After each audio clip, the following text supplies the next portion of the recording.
olha, você pode ficar confuso, pode ficar com medo, de repente você fica com medo, mas para não ficar com medo, aí ele deu uma fórmula mágica.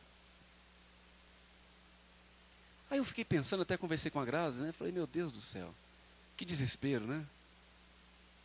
Que desespero, porque se eu seguir essa fórmula mágica e falhar num processo dela, aí pronto, acabou tudo, porque a única chance que eu tinha era essa fórmula mágica. E aí acabou a salvação, aí entra o desespero da perdição. E então eu comecei a conversar com ela, falei, a gente tem que se firmar na promessa de Deus mesmo. Foi Ele que falou que vai me salvar, Ele prometeu, se eu crer, será salvo eu e minha casa. Eu creio. Eu me agarro nessa palavra com tanta força, porque eu aprendi que eu sou pobre, eu sou humilde de espírito, eu não tenho nada, eu sou miserável diante de Deus. Mas Ele é tão rico, e rico em misericórdia, em graça, Ele doa livremente. Ele diz, buscai enquanto se pode achar, então eu busquei. E Ele diz, buscar-me-eis e me achareis quando buscar de todo o coração. Eu busquei de todo o coração. Jesus diz, eu sou a ressurreição e a vida, aquele que me crê, ainda que morra, viverá. Eu creio. Em João 3,16 ele diz que Deus amou o mundo de tal maneira, Ele me amou, que deu o seu Filho, Ele se entregou, para que todo aquele que nele crê, ainda que morra, venha viver e eternamente tenha a vida eterna, não é terá, mas tenha. Deus não fica brincando com a vida eterna, como a gente brinca com um cachorro, com uma linguiça, que fica brincando com minha gata lá. Quando eu vou jogar uma comidinha para minha gata, eu primeiro quero chamar a atenção dela. Aí ela vem, eu fico fazendo assim com ela, e às vezes eu jogo e ela nem vê, coitada. E aí ela fica depois procurando. Né? Eu fico com dó dela, porque assim, gato não é como cachorro, que tem um faro, parece que cachorro é à vista e o faro é rápido, né? O problema é minha gata, não sei se ela é mais doida do que as outras. Uma veterinária disse que é. Um dia eu disse que ela não faz a necessidade dela dentro da caixinha de areia. Ela falou assim, a sua gata é meio doida, porque todo gato gosta de fazer onde tem como tampar, né? E a minha gata não, ela faz no banheiro, mas faz no piso do banheiro, não no vaso do banheiro, né?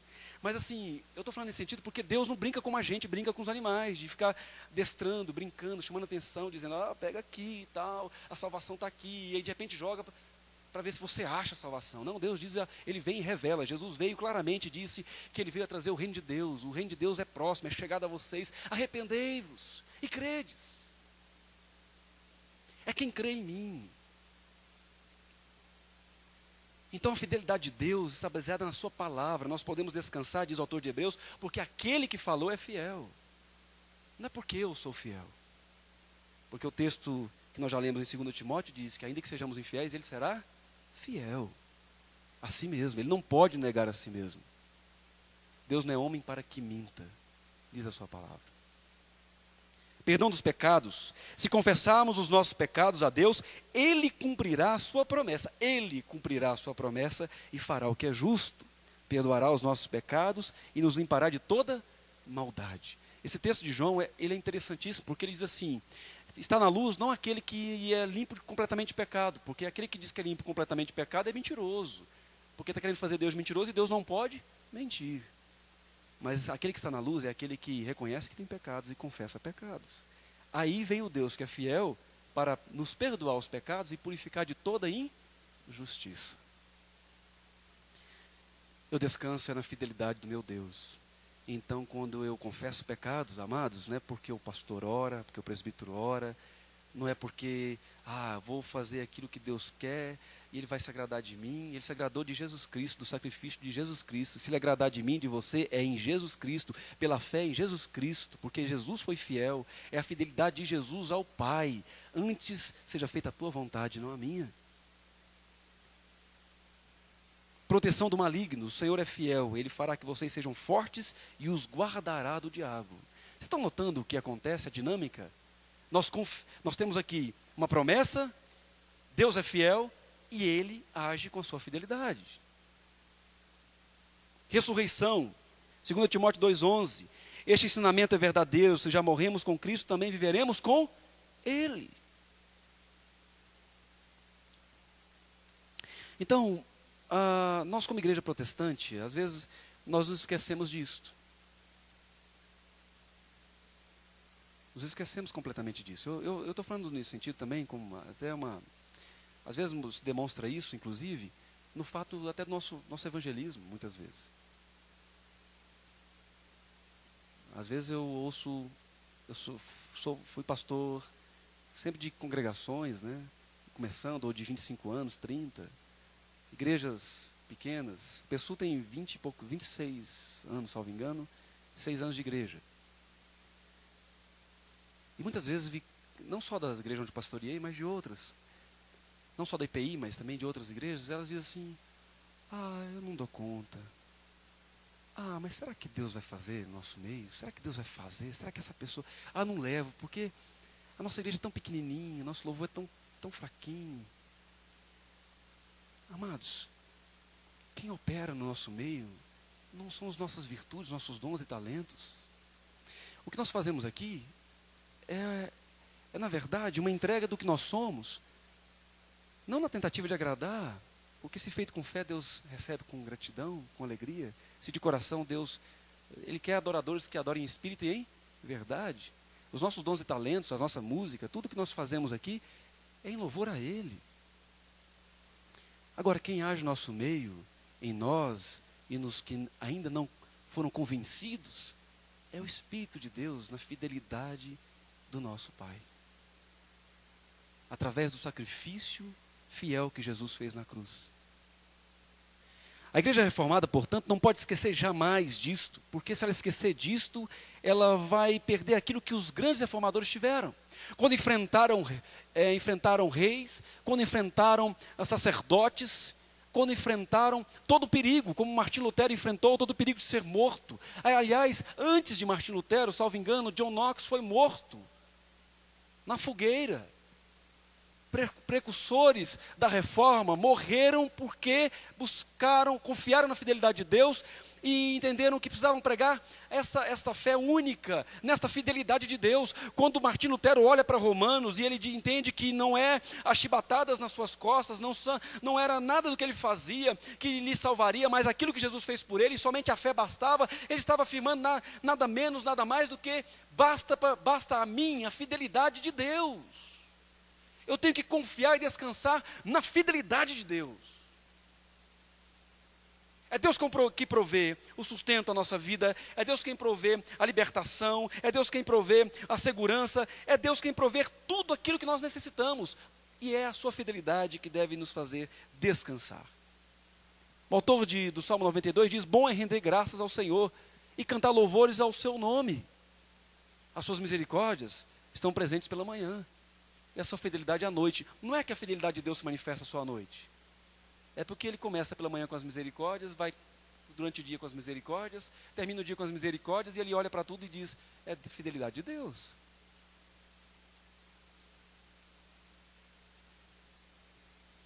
Então, quando nós cantamos, quando nós vamos inclusive para um culto como este, e nos reunimos como assembleia dos santos, devemos abrir nossas bocas. Se houver os cânticos ritmados, devemos seguir o salmista, bater nossas palmas, tocar os nossos instrumentos, lindos instrumentos, cantar com a mesma força do coral e buscar entoar a maior força que nós pudermos, porque o Salmo 100 diz que tem que ser com júbilo, e júbilo significa uma alegria intensa, com toda a intensidade. Quando você falava para o israelita, agora é com júbilo, ouvia-se longe o barulho dos cânticos. Porque, afinal de contas, se nós temos acompanhando a nossa vida, como diz aqui no Salmo 89, a minha fidelidade e minha bondade hão de acompanhar. Então, amados, o nosso coração está cheio de alegria. E é bom render graças ao Senhor e cantar louvores ao nome do Altíssimo. A igreja reformada louva o nome do Senhor, não por histórias passadas. Deus não foi fiel somente lá atrás. Deus é fiel aqui hoje, nesse momento. Essa palavra anunciada significa que Deus continua sendo fiel. Quando Deus exorta e nos repreende, Ele está sendo fiel, porque nos ama. Quando Ele nos dá direção, está sendo fiel, porque o pecador, diz o Salmo 25, necessita da direção de Deus, por isso Ele é bom.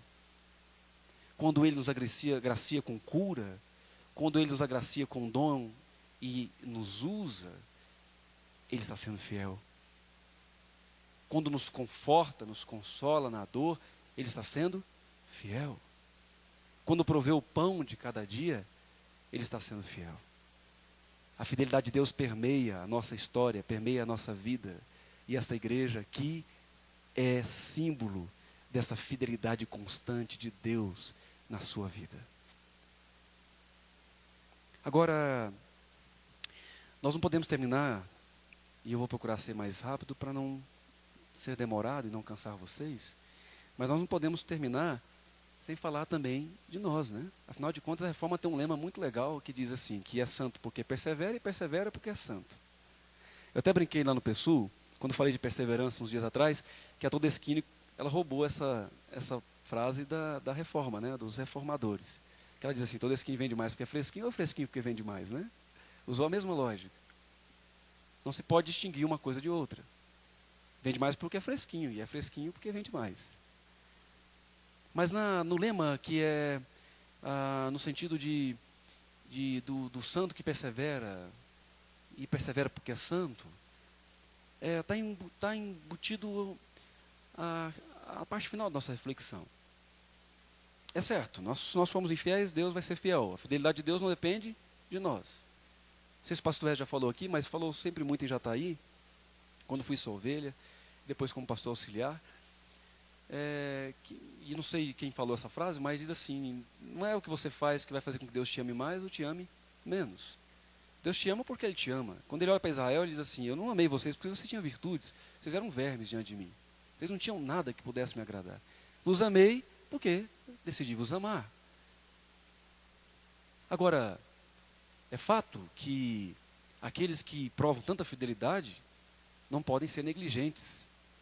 Aliás, Pedro, quando ele vai falar lá na primeira carta dele, no início da primeira carta, a respeito do que Deus nos dá, porque ele diz assim, Deus provê tudo que nós precisamos para a vida e a piedade. A vida, segundo o Espírito, essa nova vida, e para uma vida de intimidade, de relacionamento com Ele, de fé, de convicção. E ele vai dizer uma palavra muito importante, vai repetir ela várias vezes no primeiro capítulo, que chama-se diligência. Ser zeloso. E ser zeloso significa ser fiel. Quem prova tanta fidelidade, quem canta tanto essa fidelidade, aprende a ser fiel. Então, o que nós precisamos entender é que os que provam a fidelidade de Deus, os que conhecem essa marca do caráter de Deus como fidelidade, também recebem, como marca do seu caráter, de uma nova vida em Cristo, a fidelidade. Né? Nós lemos lá em Gálatas 5:22, o fruto do Espírito é amor, alegria, paz, longanimidade, benignidade, bondade e fidelidade. Fidelidade. Nós precisamos ser fiéis, amados. Por amor, devemos buscar esse fruto, sermos encontrados como fiéis.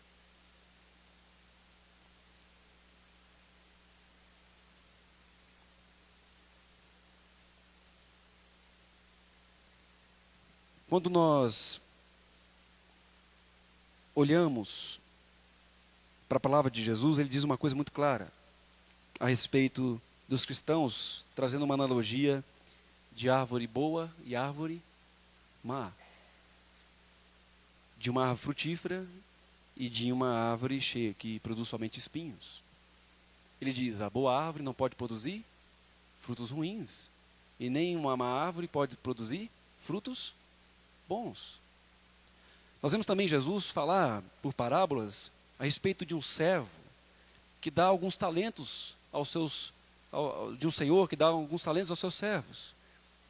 E o que ele espera deles é que eles façam com que esses talentos se multipliquem. Tem um servo que guarda, mas não era a vontade do Senhor que ele guardasse, era a vontade que ele administrasse. O que Jesus está dizendo ali é que Deus requer de nós uma fidelidade com sua vontade. A fidelidade também, e esse dom de fidelidade, não é fidelidade apenas nas ofertas. Às vezes nos dias de hoje nós fazemos um joguinho com Deus. A minha fidelidade se revela no meu dízimo, na minha oferta. Mas o meu proceder lá fora não revela fidelidade. O que seria fidelidade, senão obediência? Afinal de contas, é fiel aquele que obedece. Não somente Deus deve ser fiel, e Ele é fiel porque é caráter, é virtude divina, mas também aqueles a quem Deus derrama o seu Espírito são fiéis. Porque Deus, na sua fidelidade, derrama do seu Espírito, e esse Espírito faz com que frutifique em nós essa disposição de nos comprometer com Deus e com a sua palavra. Uma das coisas características daqueles que conhecem a Deus e são convencidos pelo Espírito de que são pecadores, mas também daquilo que Jesus fez por eles, da forma graciosa como Deus nos salva, é que eles, quando começam a ler a palavra de Deus, começam a ver a vontade de Deus, eles começam então a dizer: é isto que eu vou viver, é dessa forma que eu vou viver, eu quero agradar a esse Deus de todo o meu coração. Aquele que mente, diz Paulo, não minta mais. Aquele que roubava, não roube mais. Aquele que era adúltero, não adultera mais. Aquele que era caluniador, não calunia mais. Quando diz que nós não podemos medir nossa fidelidade pelo nosso dízimo e a nossa oferta, significa que nós precisamos entender que há outras coisas mais importantes. Afinal de contas, Deus não precisa do nosso dinheiro, Ele é Deus do ouro e da prata. Inclusive, nosso dízimo e oferta se reverte ao bem do próprio povo de Deus. E para a obra missionária, para alcançar a outros, se reverte em prol da própria humanidade. Mas é preciso ser fiel amando como o seu próximo como a si mesmo. É preciso ser fiel aprendendo a perdoar. É preciso ser fiel não vivendo intrigas entre os irmãos. Afinal de contas, Deus é o Deus da paz. É preciso ser fiel olhando a necessidade do outro, carregando as suas cargas. É preciso ser fiel a Deus, amando de todo o coração. E uma coisa muito importante, que às vezes nos dias de hoje, a gente não consegue ver isso muito claramente. É preciso ser fiel ouvindo a palavra de Jesus, uma vez que a palavra de Jesus dizer, então é dessa forma, se é a palavra de Jesus eu não posso nem querer questionar. Eu me lembro uma vez que eu estava na igreja, preguei a respeito do amor, e citei várias vezes os textos de Jesus sobre amor, sobre perdão, perdoar 70 vezes 7, e fui falando a questão de João, né, Deus é amor, e o amor de Deus é derramado nos nossos corações, e falei do perdão, e falei da questão de ajudar o próximo, e terminou o sermão, eu fui para a porta da igreja, e veio uma irmã e falou comigo: pastor, a palavra foi muito abençoada e tudo mais, mas eu quero dizer uma coisa para o senhor, eu não consigo e não vou perdoar mais meu irmão, não posso. Eu falei: por quê? Ela falou: estou cansada de perdoar. Apesar de Jesus dizer lá que tem que perdoar 70 vezes 7, apesar de Jesus dizer e tal, apesar da questão daquele, eu não consigo perdoar e não vou perdoar. Eu me lembro que eu falei assim: amada, deixa eu dizer uma coisa para você, a palavra não é minha, é do Senhor. Então quando você for orar, você vai dizer a Jesus: Jesus, eu não vou te obedecer.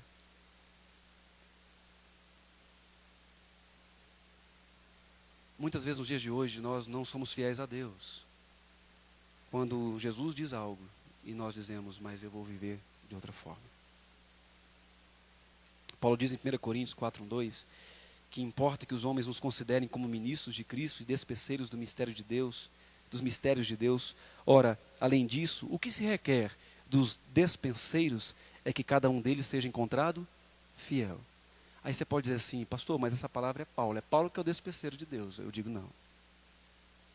Paulo diz que escreveu, ou que através do Espírito Santo, os de Coríntios eram sua carta aberta. Eles também eram dispenseiros de Deus. Eu e você somos dispenseiros de Deus. O que importa a cada um de nós, e a palavra diz que nós somos servos, é que nós sejamos encontrados fiéis. Uma coisa que o Senhor requer do seu servo é fidelidade. Ah, tá, eu não entendo essa ideia de servo, porque afinal de contas, naquele tempo servo era escravo. Então deixa eu dizer uma coisa para você, lá no seu trabalho, o que o seu gerente requer de você não é fidelidade? Se você é caixa de uma empresa e você não rouba, ou quando você cuida do dinheiro, você é bancário, o que o banco espera de você não é fidelidade, ao ponto de, apesar de cuidar de tanto dinheiro, você coloca tudo no lugar certinho e no final do dia tudo está certinho?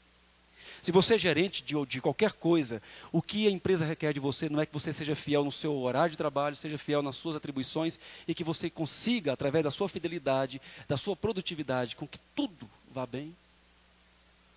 Da mesma forma, Deus, a única coisa que Ele requer de nós é essa fidelidade. O que Ele requer de mim e de você, e Deus tem aquilo que é abrangente, é que nós sejamos testemunhas dEle, aqui, acolá, bem longe, bem pertinho. O que Ele requer de nós é que, uma vez que nós cremos, então acolhemos essa palavra e vivamos para essa palavra, para que a palavra produza em nós uma nova vida que é pautada, ou para a qual nós nos voltamos às boas obras. E boas obras não é só ajudar o próximo, mas é aquilo: não mentir, não caluniar, é amar de forma verdadeira, é perdoar, é realmente manifestar as características do amor de Deus, é ser longânimo, é realmente manifestar esse fruto do Espírito. Então, quando Deus requer isso de nós, o que nós precisamos é viver de acordo com isto. Paulo diz lá em Tito 2,9, quanto aos servos, que sejam em tudo obedientes ao Senhor, dando-lhes motivo de satisfação. Ele está falando aqui numa relação minha, do escravo com o seu Senhor. Não sejam respondões, não furtem, pelo contrário, deem prova de toda fidelidade, a fim de ornarem em todas as coisas a doutrina de Deus, nosso Salvador. E aqui nós vamos entender uma coisa: a nossa fidelidade a Deus se revela nos nossos relacionamentos, no nosso trabalho, na nossa escola. Você não é só fiel a Deus quando está sentado no banco, você é fiel a Deus na escola, quando os seus coleguinhas começam a conversar certas coisinhas lá que não agradam ao Senhor. Quando o seu colega do lado abre um baseado e quer te oferecer, quer te levar para um caminho que não é do Senhor, para um caminho de prostituição, de adultério, no caso daqueles que já são casados, quando estão nas rodinhas com os amigos começam a falar de infidelidade. Deus não te quer ali sentado, então você não faz isso. Mas também não é só isto, é o fato também que Deus quer que você seja um bom empregado, quer que você seja um bom empregador, que paga justo o seu empregado. Deus quer que você seja uma pessoa educada com os outros, amável com os outros lá de fora também. Ele está falando aqui de servos, escravos, dizendo que sofriam na mão dos seus senhores, que não eram crentes. Ele dizia: mas seja fiel a eles, porque dessa forma vocês vão estar ornando todas as coisas, em todas as coisas, a doutrina do Senhor. Vocês estarão sendo fiéis à palavra que vocês confessam crer. A nossa fidelidade não é algo abstrato, é algo que se manifesta de forma prática. Eu estou sendo claro nesse sentido, amados?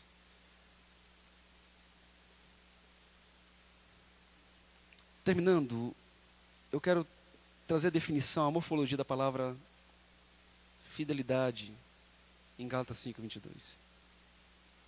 Ela, segundo o léxico Strong, que é um livrinho que traz o significado das palavras gregas, essa palavra, eu já falei que ela é pistos, né? Deriva da palavra pistes, que acho que o pastor já falou muito aqui, significa fé.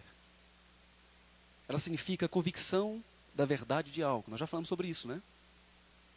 Deus é verdadeiro, é fiel, a sua palavra, a sua promessa é provada, é confiável. Então eu tenho a convicção de que é verdade. Eu descanso nessa palavra. Mas também significa fidelidade, fé. Segundo o léxico Strong, no Novo Testamento, pistos significa uma convicção ou crença que diz respeito ao relacionamento do homem com Deus e com as coisas divinas. Geralmente com a ideia inclusa de confiança e fervor, nascidos da fé e unidos com ela. Para Paulo, fidelidade aqui, como virtude do Espírito, fruto do Espírito em nós, significa que essa virtude do Espírito faz com que nós sejamos pessoas confiantes e fervorosos. Faz com que nós tenhamos aquilo que Pedro diz na sua primeira carta, uma fé operosa.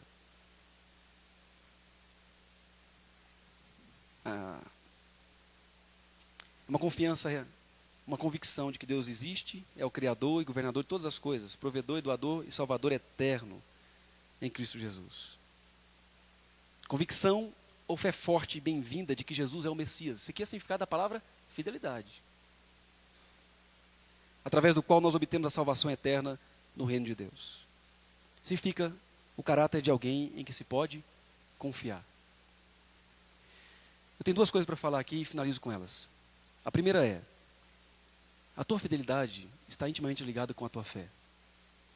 Quanto mais fé você possui, mais fiel você será. Inversamente, quanto menos fé você tem na pessoa de Jesus, de que Deus existe, de que Deus nos salva em Cristo Jesus, de que sua palavra é verdadeira, menos fiel você será ao Senhor. É por isso que a igreja, muitas vezes, as pessoas até congregam, as pessoas até fazem parte da igreja institucional, mas no dia a dia não tem nenhuma relação a sua vida com a sua com a sua fé, com a palavra de Deus. A palavra de Deus não tem sentido para o seu dia a dia. E é por isso que tem outros que a palavra de Deus é bem viva no seu dia a dia. Ele experimenta todos os dias essa palavra direcionando, alimentando nos momentos da vida. Fidelidade está relacionada à fé. Quanto mais eu creio, quanto mais fé eu tenho, quanto mais eu descanso, mais eu sou fiel. Não importa o que aconteça, se tiver que morrer, eu morro. Ser fiel até a morte e dar-te-ei a coroa da vida eterna.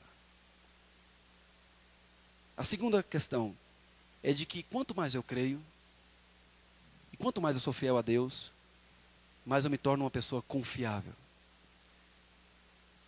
Mais eu me torno uma pessoa confiável. Uma das características dos cristãos durante toda a história, inclusive na Reforma, é de que eram pessoas confiáveis. Ser pastor há um tempo atrás significava pessoa honrada. Nos dias de hoje, eu faço faculdade, eu entrei com o propósito de não falar que eu era pastor, para ver se eu me enturmava um pouco. Mas eu tive que falar, né?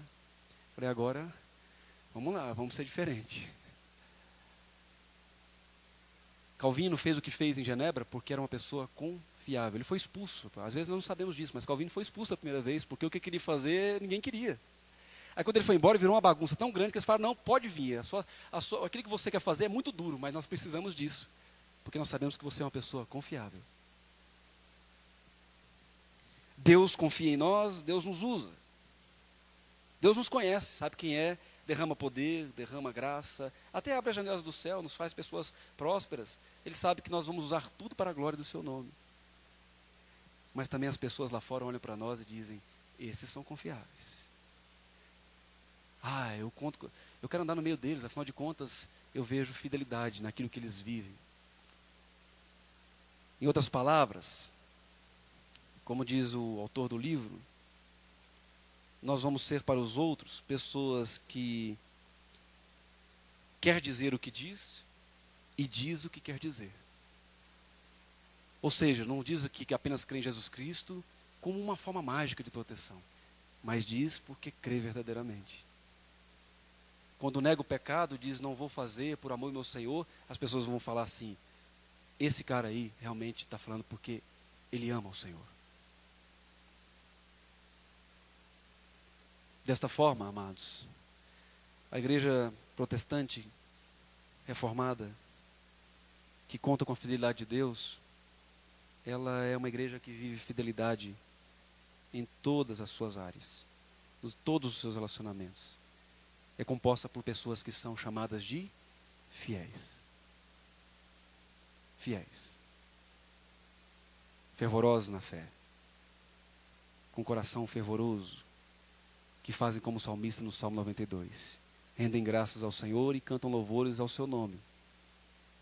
Anunciam de manhã as suas misericórdias e durante as noites a sua fidelidade.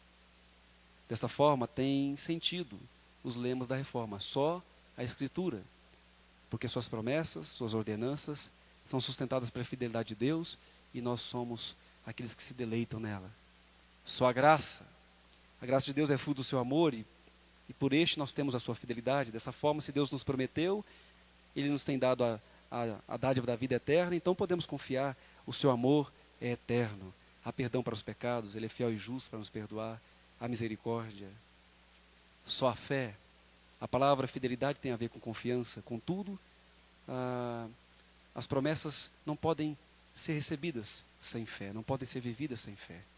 Só a fé, porque aquele que prometeu é fiel, então eu creio, eu descanso. Aquilo que Deus falou não é apenas promessa, aliás, é realidade concreta, diz o autor de Hebreus. Por isso só Cristo, por isso só a Deus toda a glória. Vamos orar? Senhor, muito obrigado por esses momentos em que passamos juntos, em que cultuamos ao Senhor de todo o coração, em que rendemos graças, em que cantamos as suas misericórdias e a tua fidelidade. Muito obrigado porque por toda a história da humanidade, o Senhor tem sido fiel. E muito obrigado porque o Senhor nos chamou para fazer parte dessa história. Obrigado porque o Senhor nos permite provar toda essa fidelidade. Colocar o nosso coração na sua palavra e descansar na promessa da eternidade que em Cristo Jesus o Senhor nos dá. Obrigado porque o Senhor já nos faz hoje provar essa eternidade. Afinal de contas, nós já a temos. E jamais seremos lançados fora, porque Jesus disse, eu sou fiel. Aquele que o Pai me dá, jamais lançarei fora. Meu Pai, essa convicção nos faça ter gozo todos os dias. Nos faça ter prazer todos os dias de buscar ser fiel à Tua vontade, de viver plenamente a Tua palavra. E na sua fidelidade, por confiar que o Senhor é fiel, nós pedimos, cria em nós, ó Deus, um coração puro e um espírito inabalável, para que assim, ó Deus, possamos viver a Tua vontade, que é boa, perfeita e agradável, todos os dias, até a vinda de Jesus Cristo, de forma que sejamos encontrados íntegros e irrepreensíveis, por causa da Tua fidelidade. Em Cristo Jesus, amém e amém, Senhor. Que Deus nos abençoe.